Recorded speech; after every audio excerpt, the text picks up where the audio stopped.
Is it water with the sheep in the box? Before we begin, I want to explain a few things about me and my views on certain aspects of online political discourse so you can fully understand the context and my perspective on things. I also want to clarify that whilst I'm going to be using this dumb internet drama as a jumping off point, I'm not going to be getting deep into the lore of either of these people or talking extensively about the correct way to talk about abuse or all the ways in which the subject of this video gets just about everything wrong in deciding to talk about abuse, but using this whole situation to make a larger, more important point about leftist unity and our tendency to form cliques and in-groups online. At least that's what I'm telling myself to justify making a video about two people on the internet nobody who isn't terminally online has ever heard of flinging figurative shit at each other. So for context, here are some things about online discourse that really bug me before we really get into it. If there's one thing I absolutely hate online, it's the prevalence and popularity of weird niche drama content.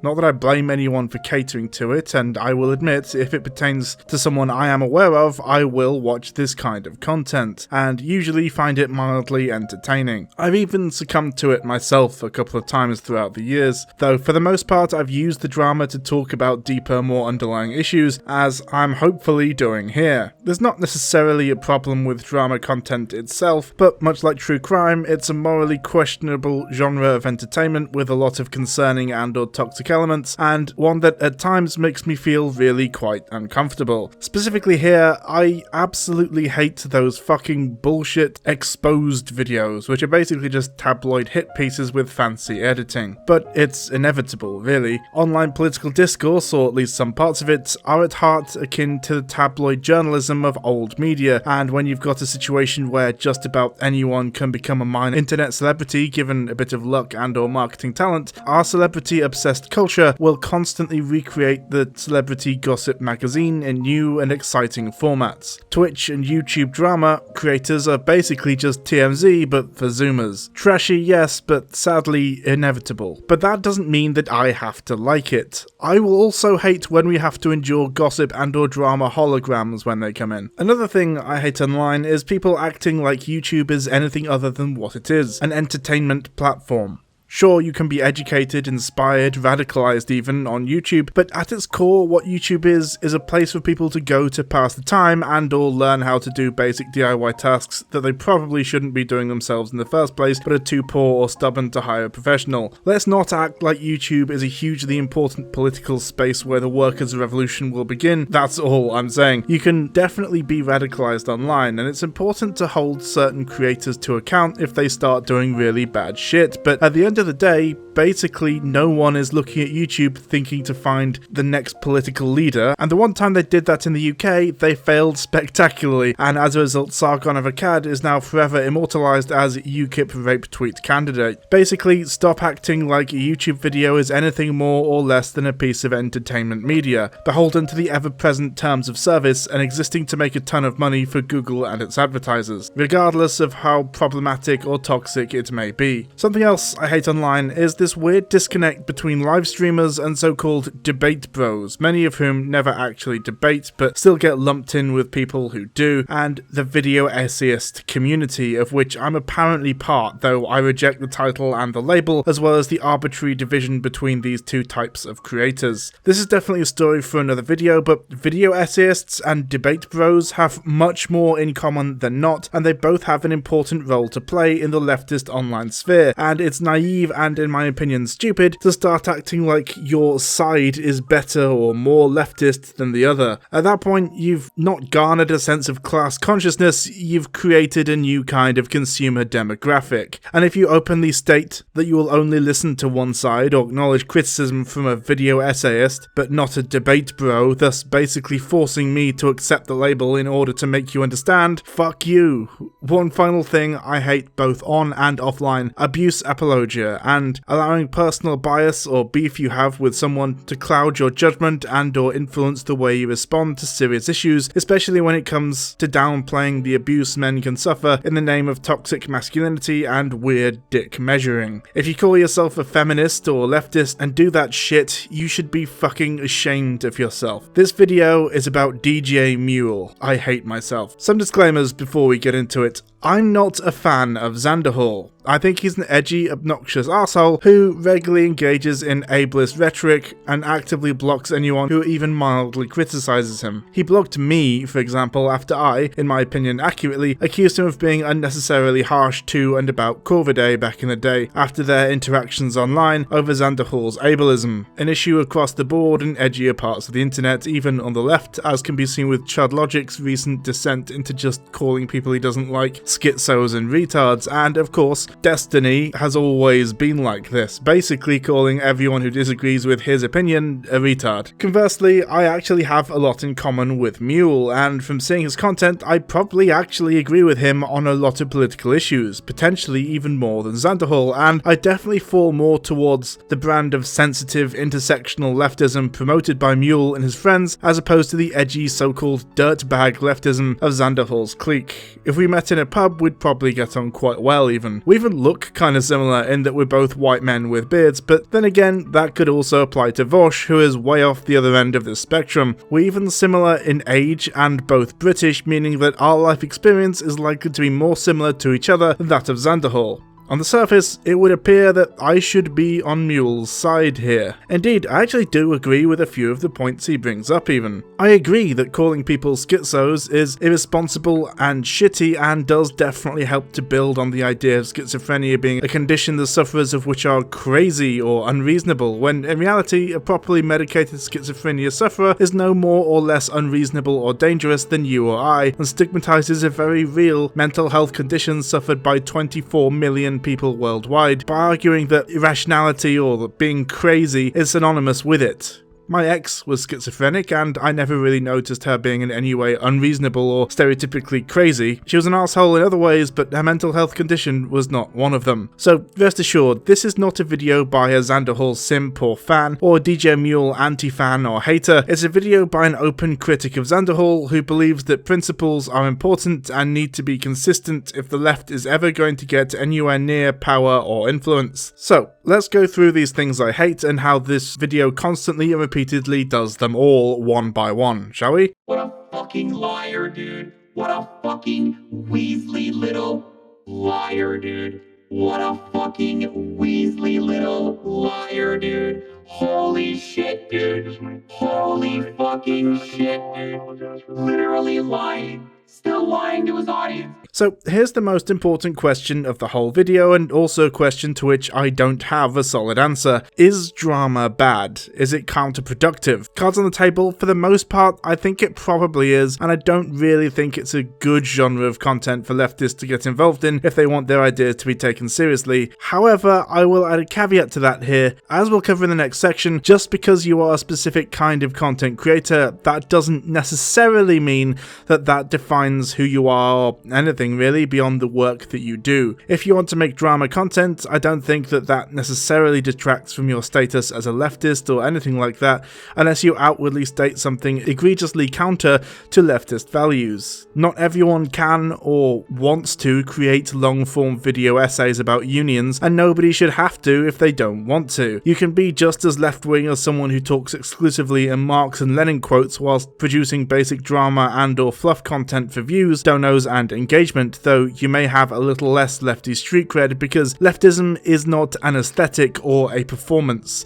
You don't have to constantly prove that you're a leftist in order to be a leftist. You just have to hold left-wing beliefs, and those can coexist with almost any other kind of job, including drama streamer or, in my case, basic bitch office worker. In fact, a pretty solid case could be made for a certain diversity of tactics, in that the more drama-focused creators can gain more momentum and a more dedicated following, as due to the nature of the content, they're likely to upload long videos at least once a day, which the algorithm fucking loves, and people love drama. That's just kind of how it is. Drama gets views, simple as that. And from that position, of course, this audience may very well find themselves gravitating towards more ideologically similar content as well. Honestly, looking at early BreadTube, a lot of it was pretty focused on drama and response content. The measured response videos were pretty much just mocking dumb people online, and Sean's videos were all just responding to people like Sargon of Akkad and tearing apart his arguments.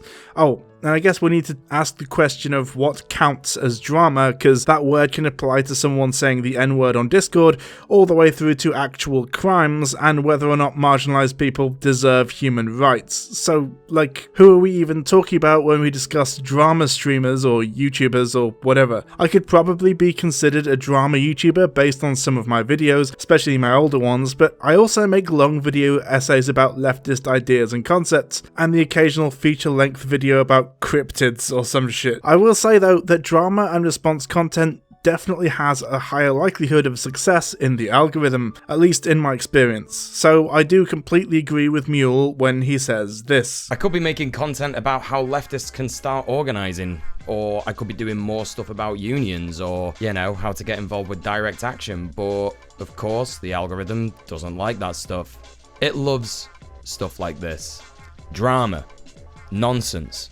And it's all because of a group of guys that monopolize the online left-wing politics space, are increasingly ineffectual, perpetuate harmful behaviors, and haven't actually done that much to change that scene since Gamergate. But the difference here is that whilst I disagree with a lot of streamers' methods and attitudes towards things like ableism and, yes, sanism, though generally I consider them to be pretty much the same thing and coming from a similar place of ignorance, I don't think that what they're doing and the concept of drama or response in general is inherently wrong, and if I did, especially if I did so throughout a 90-minute long hit piece that literally begins with an admission that I'm doing a drama call-out video to appeal to the algorithm and drive traffic towards my channel, well, I'd look like a bit of a dickhead, wouldn't I? Look, I agree that there is more value in heavily researched video essays doing long, deep dives into leftist ideas and discussing political theory than a video about, I don't know, the fact that some edgy dipshit online did a dumb edgy thing, but that's like saying people should stop consuming mass media and read Das Kapital instead, assuming that people who do one cannot do the other somehow, whereas the opposite is likely true. I, for example, have read a lot of theory, enough Lenin to know that this is a fake quote often mistakenly attributed to Lenin, and yet I fucking love watching terrible action movies. Sorry, I know it's absolute garbage and a huge waste of money and resources, but sometimes I just want to watch a movie in which Vin Diesel drives a supercar out of the window of a skyscraper into an adjacent skyscraper, and I could do that whilst also being acutely aware of the exploitation inherent to the capitalist system. People contain multitudes. I could actually pretty easily see this in action too. Vorsh is and always has been one of the top 10 channels my subscribers have in common, according to my analytics page, as is Sean, so it's clear that most people consume a variety of content on this platform, at least that watch me. Oh, and one final thing, stop acting like reading theory as something more than it is. Nobody fucking cares that you've read Bakunin, and whilst it's important to have that theoretical and academic understanding of your ideas, at the end of the day, what matters is your praxis and your actions. I'm gonna get a lot of shit for saying this, but often books of political theory written 200 years ago are not where your understanding of socio-political and economic issues should end. Where they should begin, perhaps, but they should not end there also. The ideas and the core are still extremely relevant and important in my opinion, but it's equally important to remember to move with the times and look forwards rather than backwards. Just because Lenin said something doesn't mean that he was right or that we have to agree with him. This is political theory, not fucking religion. Quoting from one of the sacred texts doesn't mean that you've won the argument, it just means that you and Lenin agree on something. Although, again, this is not a real Lenin quote, so this is all pretty stupid. Their entire modus operandi seems to be that we need to convert people who think differently to us. They're obsessed with this idea, even though it was proven wrong 100 years ago by Vladimir Ilyich Lenin, who said this: "Why should we bother to reply to Kautsky? He would reply to us, and we would have to reply to his reply. There's no end to that.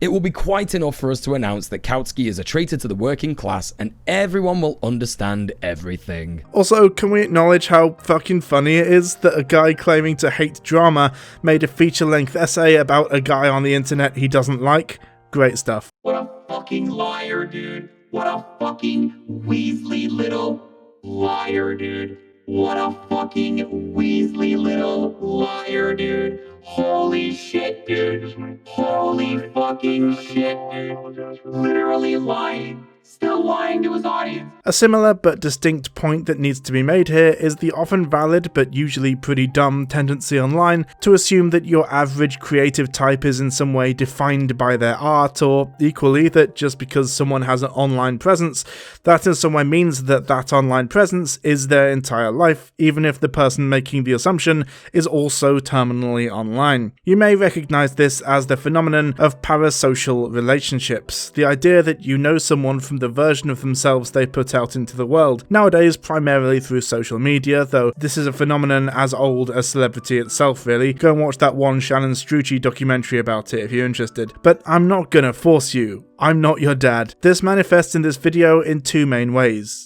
First, Mule's weird and kinda creepy obsession with Xander Hall's perceived character, based entirely on the persona he adopts for YouTube, as well as making assumptions about his romantic and sexual relationships that not only is he not privy to, but also that require enormous leaps of logic that may make sense if he's intimately involved in the situation and has detailed knowledge of how the parties involved may act and the complexities of their relationship, but Mule has none of that. All he has is Xander Hall's YouTube channel, a few tweets, and a twit longer. Based on that information, he concludes that actually, rather than being a victim of abuse, Xander Hall is likely the abuser himself. Ah, the old switcheroo.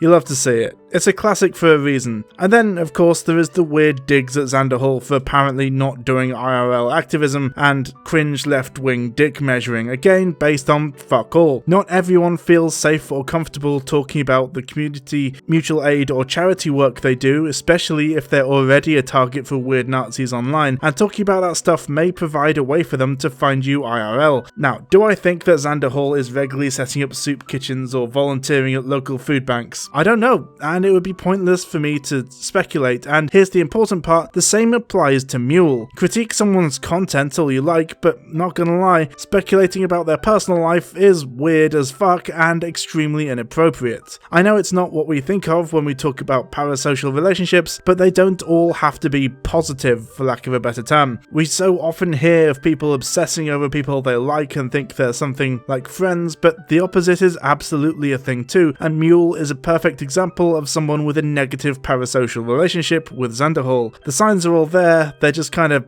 inverted. Mule thinks he knows Xander Hall, what he's like as a romantic partner, and what activism he probably does based on very little evidence outside of vibes. And that's not necessarily a problem in a vacuum. Everyone is at liberty to think whatever they like about YouTubers after all, except that he made a 90-minute long hit piece based on these assumptions, thus basically requiring a rebuttal. Someone's online activity cannot be used to make extrapolation about their offline day-to-day life unless that information is made more available somehow. You do not know me, just as Mule does not know Xander Hall, so any assumptions you make about me without more intimate knowledge of my life will be necessarily based primarily on the version of myself I put out in my content and whatever else I share online, but it would be in no way a real accurate representation of who I really am or what my life is like. The same applies here. I'll tell you what it's like. It's like my grandmother deciding that she doesn't like particular TV presenters based on what she makes up in her head about them, supported by vibes and newspaper gossip pages, except somehow even more pathetic because at least people have heard of Kate Humble, for example, so if you spent weeks working on a Kate Humble exposed video,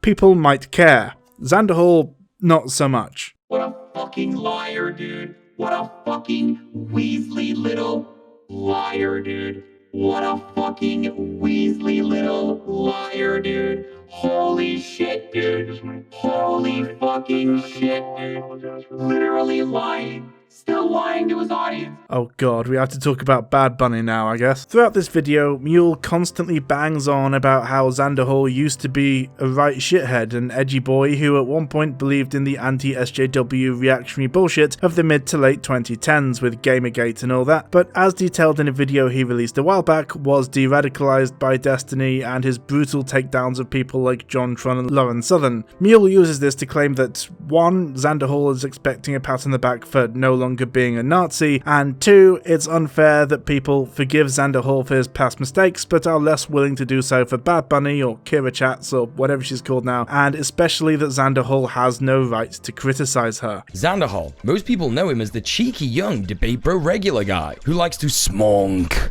And Absolutely. going along with what they're saying, but not actually. Or from his alt-right pipeline video where he congratulates himself on not being a fascist anymore. What a cool and normal thing to be proud of. Well done for doing the bare minimum, bro. I've been in Kira's Twitch community for a good few years now, and of course she is one of my co-hosts on Red Planet. The main issue that these huge YouTubers had with Kira is this clip, that I'm sure some of you even recognize. How did my whole speech about how I need subs and to keep the stream going if you like the content, blah, blah, blah, how that results in 0 subs? There are regulars here. $5 a month. Now, as most people in Kira's community know, this attitude that she has is a stream persona. She's got one of the nicest, most understanding communities that I've ever been a part of on Twitch, and she really does a lot of amazing content and shines a light on issues that are woefully underrepresented in the online leftist Twitch space. For example, at the moment, recently, she's been going hard on the Israeli genocide of Palestinians. But for some reason, men on twitch.television and youtube.com cannot stand to see a woman doing political content and just absolutely need to make a takedown video of her because she is just so bad. So it's also worth mentioning that Kira, just like Xander Hall, had a bit of a chud phase. One that she's actually really open about and references regularly even on her stream today. Which is good to see because when people are unlearning a lot of the stuff they learned in formative years regarding politics and people's civil rights, they can often forget that it was incredibly easy to fall down the rabbit hole of alt-right opinions. Something that Xander Hall should be incredibly familiar with, no?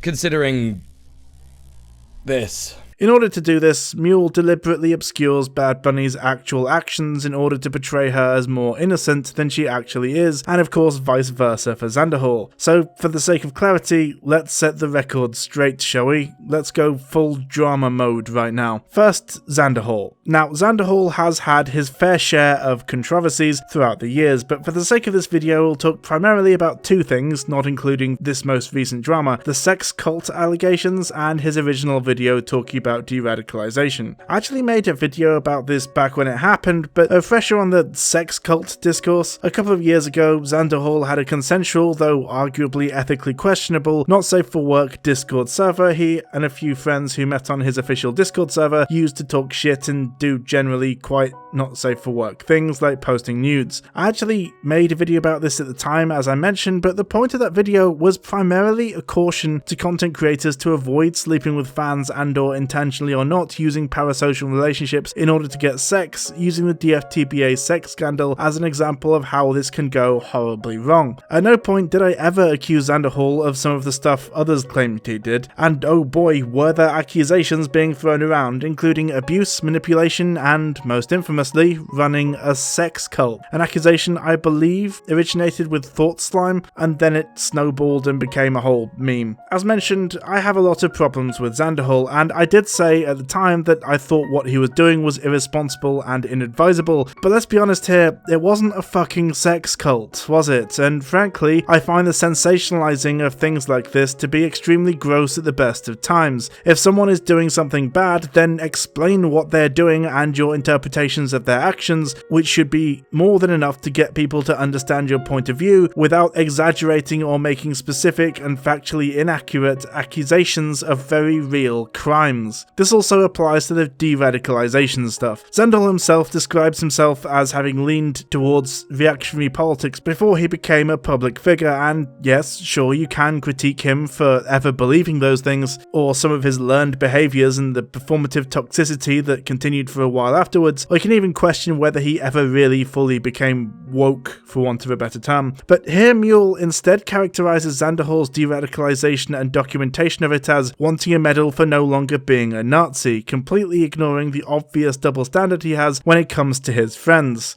Notably, in this case of course, BadBunny. Mule characterizes Kira Chats, or BadBunny, as a good, kind person who made mistakes but who has made amends and yet mostly is remembered for the one time she, I believe ironically, berated her chat for not giving her money, which I agree is unfortunate because she should be much better known for her racism on and off Discord and egregious biphobia in which she actively said that bi men are gross, or indeed the one time she said that white trans women have male privilege, none of which Mule brings up or acknowledges, of course, which is a shame because I actually think that BadBunny is an interesting case study to use to compare to Xanderhal. Why is Xanderhal coming over to the left a grift and a demand to be praised for no longer being a Nazi, but BadBunny going from edgy bigot to no longer being an edgy bigot is praised? It couldn't be as simple as BadBunny is Mule's friend or Mule holds a grudge against Xanderhal for some reason, could it? For context, here's some of the egregious things Xanderhal has said about his past. By early 2017, I believe that feminism was simply evil, and that they were out to destroy men as payback for the past or simply because they wanted supremacy of some kind. I binge-watched Sargon videos where he ranted about Gamergate and Anita Sarkeesian and Brianna Wu and the evils of feminism destroying Western culture. At the time, it didn't seem like baseless rants to me because he always had some BuzzFeed article about manspreading to use as an example, and that was all I needed to be convinced that these people were a real problem. I learned that not only were the SJWs and feminists after me, they were after my video games too. They called gamers misogynist neckbeard losers. They said that the option to kill a stripper in Hitman or Grand Theft Auto was sexist when it's literally just an option. They scammed their fans with GoFundMes asking for $100 grand for a YouTube series. They wanted to use a progressive agenda to inject gay people and women into video games and sacrifice the quality of the story or gameplay if that's what it takes. And you better believe I wasn't happy about a black guy being on the cover of Battlefield 1 because it's historically inaccurate.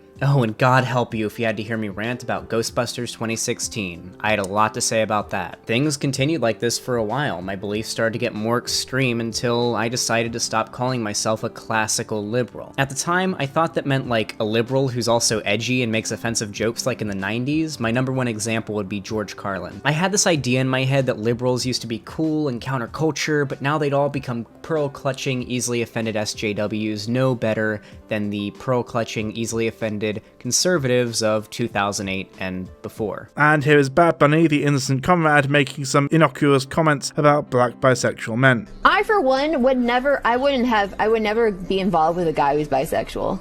If a guy's like having sex with other guys, and then he's like, oh, maybe I'll try having sex with you. I'm like,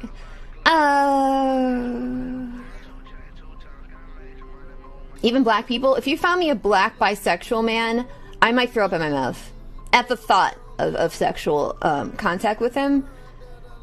But not every black bisexual I throw up in my mouth at the sight of. Just like, you know. We're talking sexually. Obviously. Okay. You can't hate gay people anymore? Why not? I want to hate whoever the fuck I want to hate. I want to hate a person because they're wearing Crocs. Why can't I hate a person because of whatever else trivial?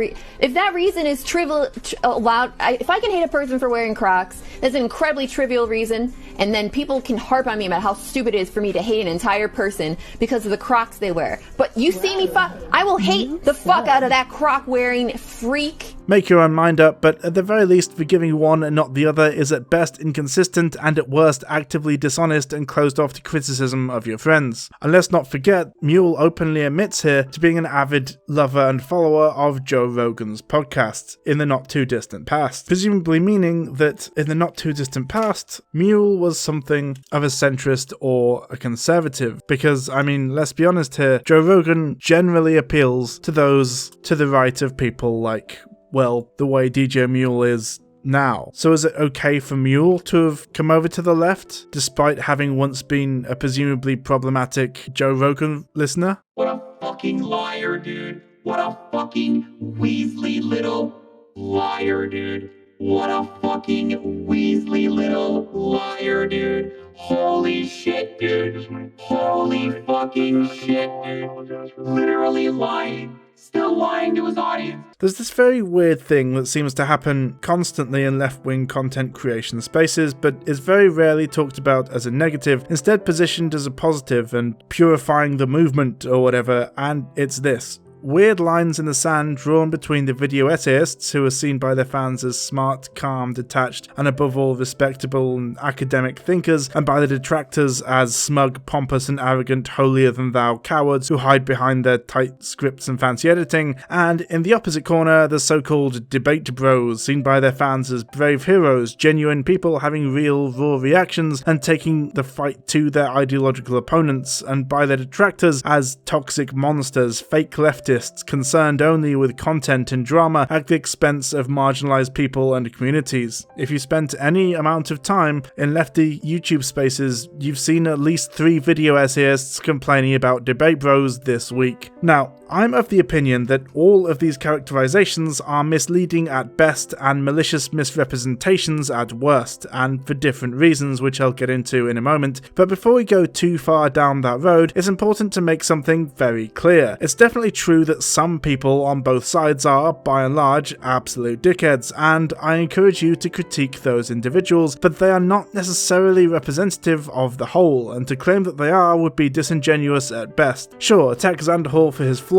of which there are many, but don't act like this is a debate bro problem any more than I could, for example, point to DJ Mule and some of the morally questionable things he's done and claim that this is a video essayist problem. I take issue with Destiny, Xander Hall, Vorsh, Chudlogic, etc. on certain issues and decisions they make, but I don't think that just because Destiny is pretty explicitly ableist on a regular basis that all political streamers are this way. For example, many of the people often accused of being debate bros don't actually, do that many debates. Outside of Destiny and Vorsh, most of them are primarily React streamers, and it's weird as fuck that people say Hassan Piker is a debate bro when he basically never debates anyone and constantly bashes people who do. Nowadays, mostly they just watch a YouTube video and add commentary, much like a BreadTube reaction response video, but live. But we'll come back to this. Where this gets a little problematic is where you start to take a look at some of the people who often get focused on when the debate bro discourse rears its ugly head. See, while stereotypically all debate bros are cishet white men who wouldn't look out of place at your average anime convention, this isn't entirely the case, and often people who buck this trend are ignored and pushed to the sidelines. People talk about Xander Hall as if he is emblematic of debate bros, but let's think about that for a while.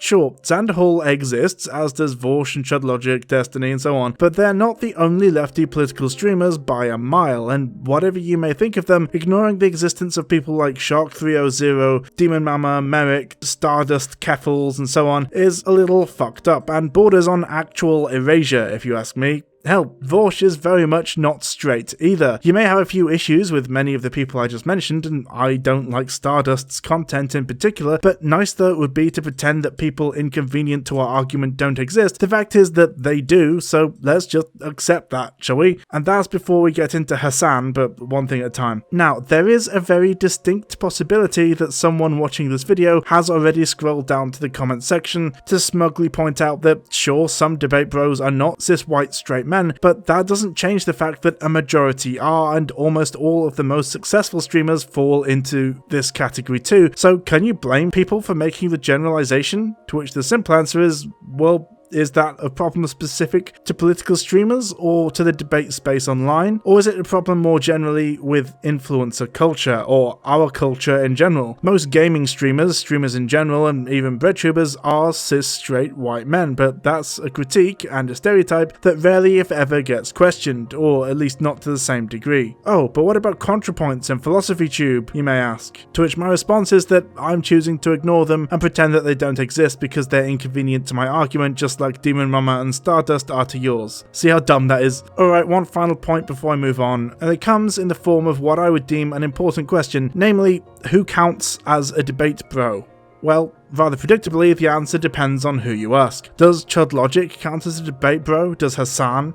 And more importantly, do you need to do debates on a regular basis or as a majority of your content to count? First, let's talk about Hassan Piker. Now, Hassan is a very popular social democrat streamer and something of a controversial figure for a number of reasons, but for now let's focus on his status as a debate bro. Hassan actively avoids debates and refers to other debate streamers as debate perverts. He'll do the occasional debate, but it's extremely rare at this point. However, Hassan is definitely someone who doesn't exactly live his values, owning mansions and sports cars, as well as being something of a content leech, as the drama over JXC and their content being shown on stream without commentary demonstrated. Calling Hassan a debate bro in order to build an argument that debate bros are all hypocritical trash is tacky, but the norm in some places. Same goes for race, of course. Hassan is of Turkish descent and comes from a Muslim family. He's Cenk Uygur, TYT's nephew, in case you weren't aware. However, has said that he considers himself to be white passing. Often, Hassan will be used as an example of the cis white male debate bro, but as established, he doesn't consider himself one, attacks those who do, and for the most part, it seems like people don't like Hassan for unrelated reasons but decide to lump him in with the debate bros to help bolster the argument, regardless of how accurate it may be, just like his race is argued over and he's considered white when it suits the detractors and a person of colour when it suits them at other times. But alright, what about the people who are undeniably debate bros? Well, at time of writing, of Vorsh's last 50 videos, 7 were debates, and when it comes to Xanderhal, literally none were.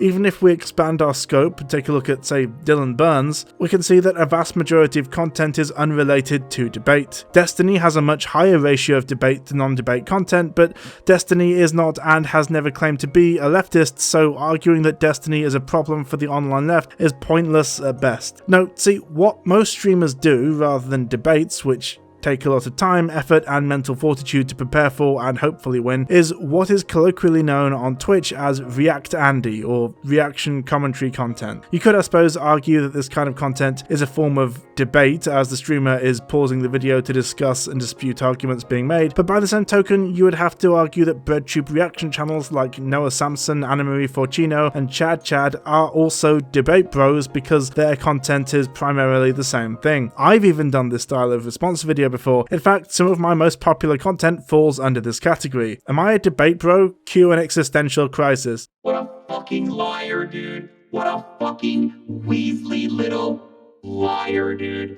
What a fucking Weasley little liar, dude. Holy shit, dude. Holy fucking shit, dude. Literally lying. Still lying to his audience. To many people, politics is nothing more or less than team sport. It's not about making the world a better place or achieving anything tangible beyond making sure your guy wins. Usually, this takes the form of political parties. You'll see people actively ignoring the fucked up stuff their preferred party engages in so long as the opposition loses, because it's not about principles, it's about the team getting a win. An example of this might be Donald Trump and his extremely public scandals and open apparent contradiction of Republican family values, who still got the evangelical rights vote anyway. Or, a more recent example might be Herschel Walker, an anti-abortion advocate who allegedly paid for a mistress's abortion in years past. Because it's not about the principles, it's about someone with an R next to their name getting into power. And that's without going into the strangely common phenomenon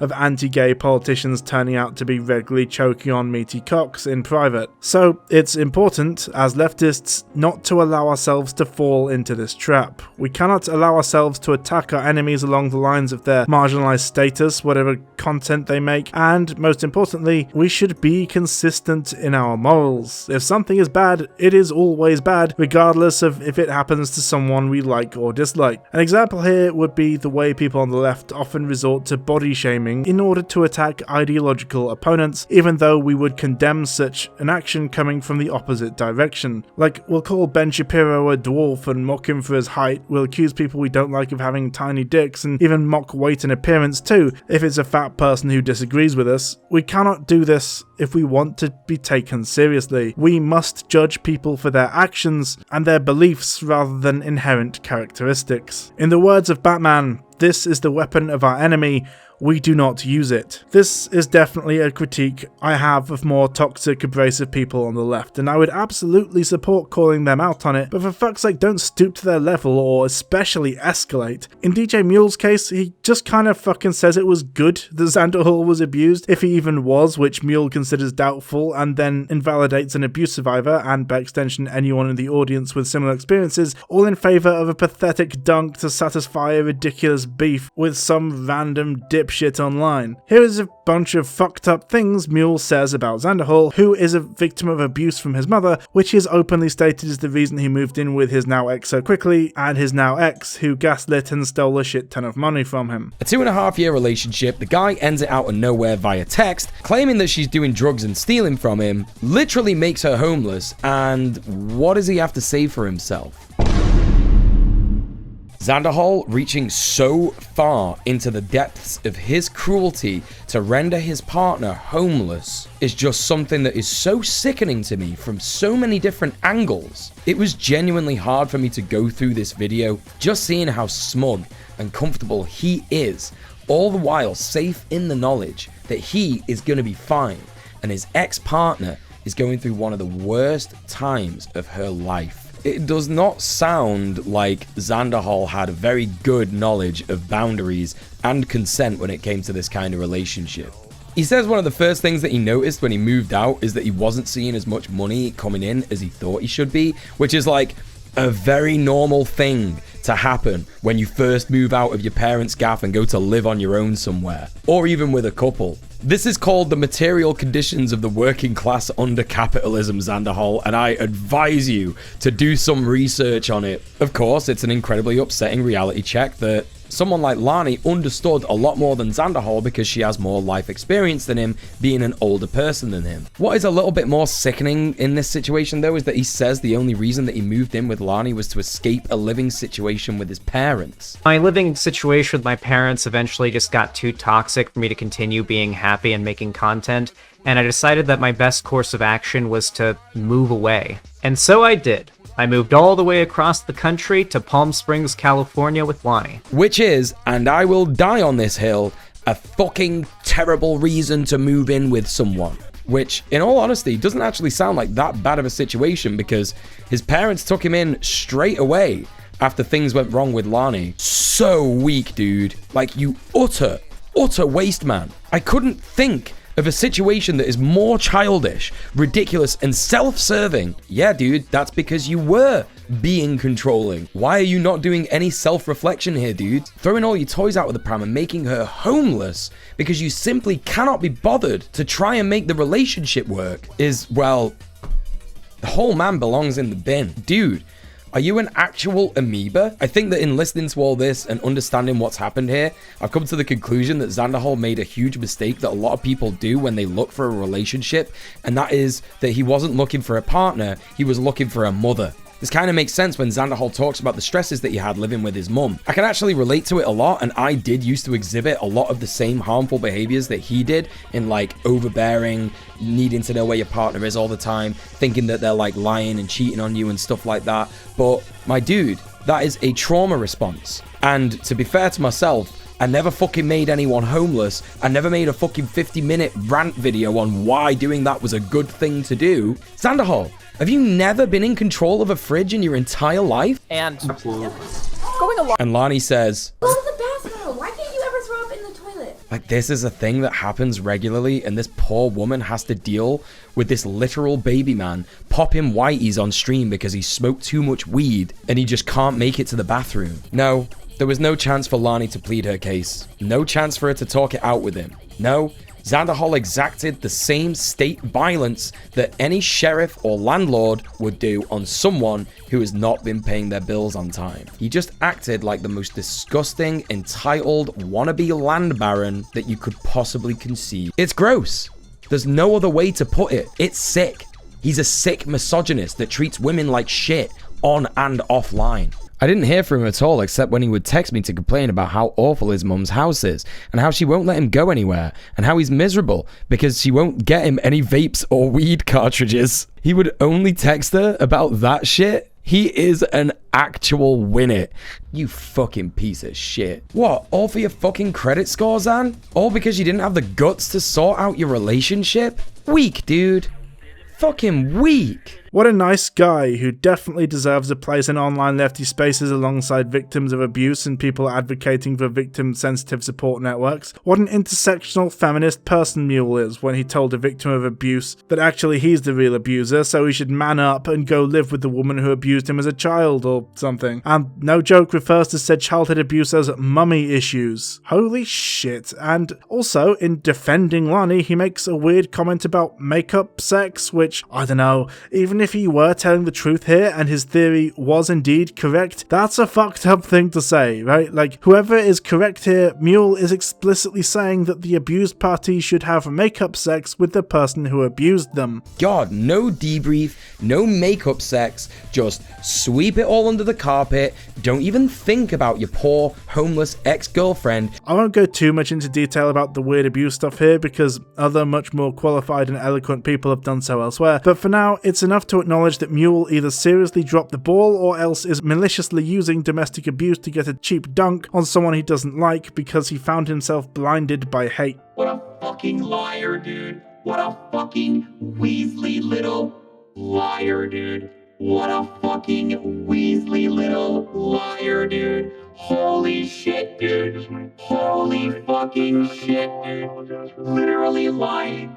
Still lying to his audience. Who counts as a real leftist? Well, true enlightened lefties will know that actually the only true kind of leftist is the kind that identifies as the exact same kind of leftist as you and agrees with you 100% of the time on any and all topics, both political and apolitical. Alright, I'm obviously being silly here, but the fact of the matter is simply this. Just because people you dislike or disagree with are calling themselves left-wing, you can't just go around declaring that they're not really left-wing because they do XYZ, whereas real leftists only do ABC and so on. The left is an extremely wide and diverse group of people who mostly disagree on everything and cannot really be defined as believing any one thing over another necessarily. Political philosophy, much like law and religion, is often up to interpretation, as you would know if you read Lenin rather than googling fake quotes to use in order to own people online. Sorry, I couldn't resist. It's a low blow, I know. Anyway, point is, so long as someone is broadly anti-capitalist and is pro the workers owning the means of production, that person is at least some flavour of leftist, whether you like it or not. There are racist leftists out there, a lot of anti-LGBTQ+ leftists out there too. It pains me to admit it, but people like Caleb Morpin and even Vorsh are leftists. I even once came across a TERF leftist after they responded to one of my videos and tried to claim that material conditions includes the apparent fact that trans women are men, which, I mean, it's certainly a take, but honestly, I don't know if I'm really qualified to declare that person not a leftist, rather than just a particularly bigoted leftist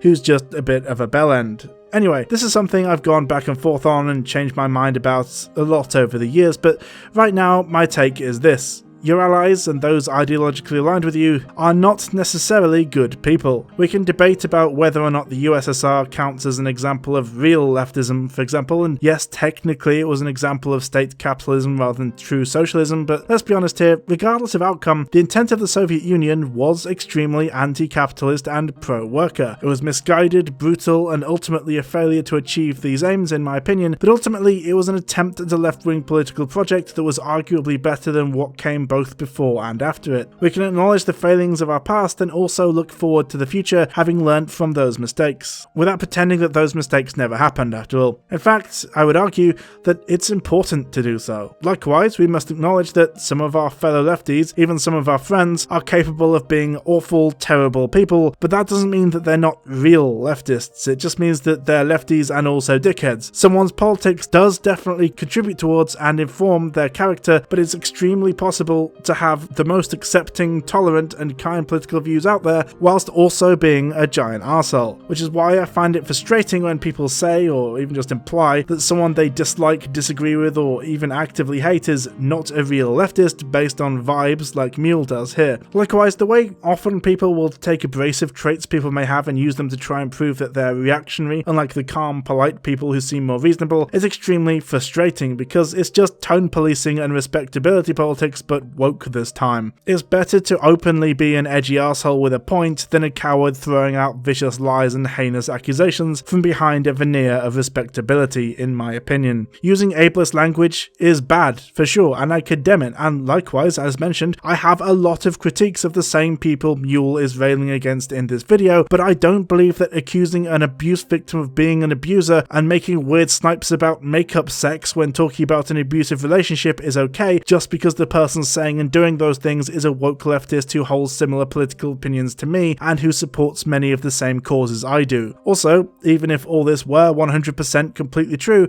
none of it would mean that Xander Hall is not a real leftist or still on the alt-right as claimed by the thumbnail. There are and have been leftist abusers throughout history, and to deny that, in my opinion, is another form of abuse apologia. He's not one of ours. We don't do that sort of thing. Only the bad people do that. No, we're the good people, so if one of us does something bad, they must have secretly been one of them the whole time without us noticing. The irony being, of course, that Xander Hall is pretty open about not being a leftist to begin with. As far as I know, he's a self-described progressive sockdem these days. A progressive maybe, but not a socialist or leftist. Oh, and one final point here. Mule accuses Xander Hall of being a bad leftist because he used the power of the state, aka the police, to evict his ex, making her homeless, apparently. I admit, that is shitty. Nobody should ever be homeless, ever, and the police should not have the power to evict. However, I must also point out that whilst that is bad, this valid point is undermined by Mule's later tweets on the matter, in which he makes thinly veiled threats to sue people criticizing him for defamation, aka using the power of the state to silence and harass others, many of whom are marginalized creators.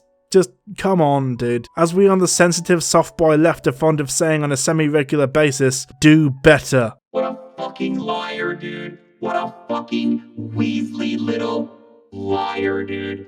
What a fucking Weasley little liar, dude. Holy shit, dude. Holy fucking shit, dude. Literally lying. Still lying to his audience. Fuck this guy and fuck this video. And I say this as someone who, for the most part, agrees with him and disagrees with Xander Hall. DJ Mule does a lot of good work in the real world apparently, and I commend him for it, but his online activity leaves much to be desired, I'll tell you that. I wouldn't go so far as to say that he is not your ally for the irony and or clickbait value, because unlike Mule, I actually believe that allies do not necessarily mean friends or comrades.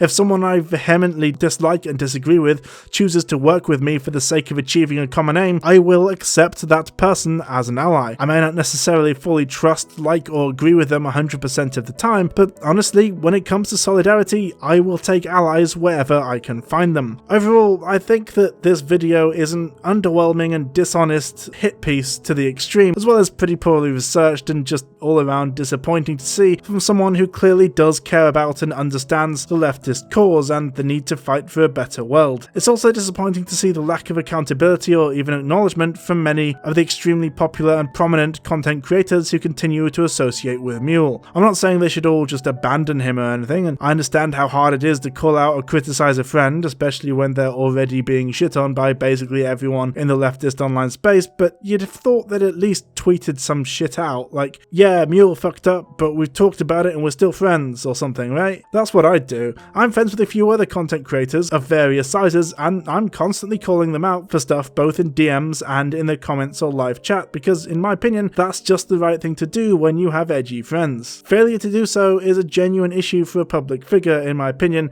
and continuing to platform and include them in your content without acknowledgement is simply unacceptable. Drama content is generally pretty trashy tabloid level stuff, but it gets views for a reason. We as humans living in a capitalist system that loves celebrity gossip fucking eat that shit up. It's a very guilty pleasure for most of us, but it's a pleasure nonetheless. Also, if you're going to try and complain about drama, maybe don't do so literally whilst engaging in it in a 90-minute long video about a dude you don't like on the internet. It's just kind of embarrassing, really. YouTube is a job for some and a hobby for others. It's primarily a source of entertainment. YouTube is not activism, and importantly, you cannot know anything about a YouTuber's life or relationship from their content. If you think you do, then frankly, that's extremely parasocial, either positively or negatively so. If you are a leftist, you necessarily have to believe in redemption. People are the way that they are due to circumstances and material conditions, not due to some inherent quality or personality trait,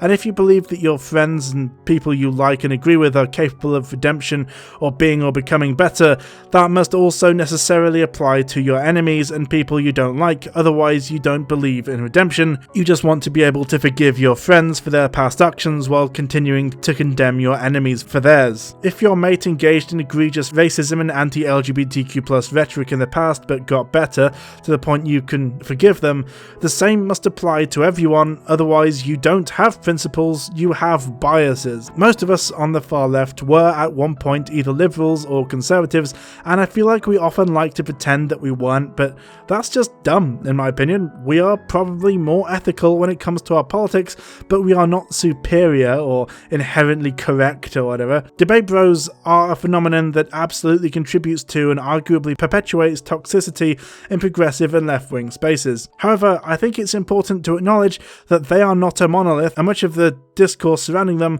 is absurd and actively erases the experiences of marginalised people in that space, not to mention glosses over the fact that many of these same issues are the ones that so-called video essayists also face. Oh, and one final thing. Maybe let's not speculate on and make shit up about other people's relationships, especially when there is abuse involved, and double especially when that speculation involves accusing someone of domestic abuse based on little to no evidence. Fuck DJ Mule for these things especially, but also for refusing to accept criticism in any format other than a video essay, thus forcing me, a person who thoroughly rejects and dislikes the label of video essayist, to temporarily embrace it in order to call this shit out, but also to use it to make a larger point about online discourse. None of this online content shit has any real, tangible impact on the real world outside of maybe educating or radicalizing or de-radicalizing a couple of people.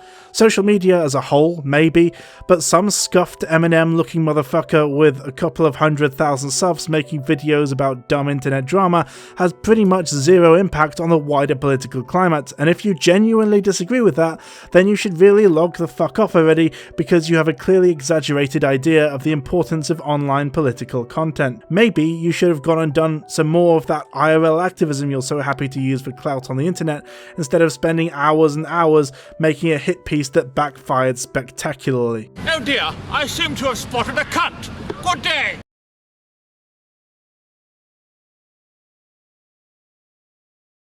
Hello everyone, hope you enjoyed this video. Hello to all my new subscribers. It's a little bit intimidating having literally doubled in size since the last time I posted a video. I don't know if this was the best video to follow up with. I was originally going to post another long video about ghost hunters, which is a project I've been working on for several months now, but it's nowhere near ready, and I didn't want to leave you waiting for too long, and having seen this video and a lot of the commentary and coverage around it, I felt I had to respond in some way. So thanks so much everyone for sticking around, and for new people, welcome. I hope you enjoy my content. I've got a lot of videos calling me a commie soy boy, so that's always good because the video obviously hit the normie algorithms, and a number of people who don't necessarily align with me politically have found my videos and became upset by them. It's been a weird and interesting and fun couple of weeks really, and I guess I just wanted to thank everyone who watched the videos, because thanks to those videos blowing up in the algorithm, I may actually be able to afford to buy a proper video editing PC or laptop, which means I'll actually be able to do a little bit more fancy editing and not have a laptop that's literally held together with sellotape. Anyway, thanks so much for watching everyone. I hope you enjoyed this video.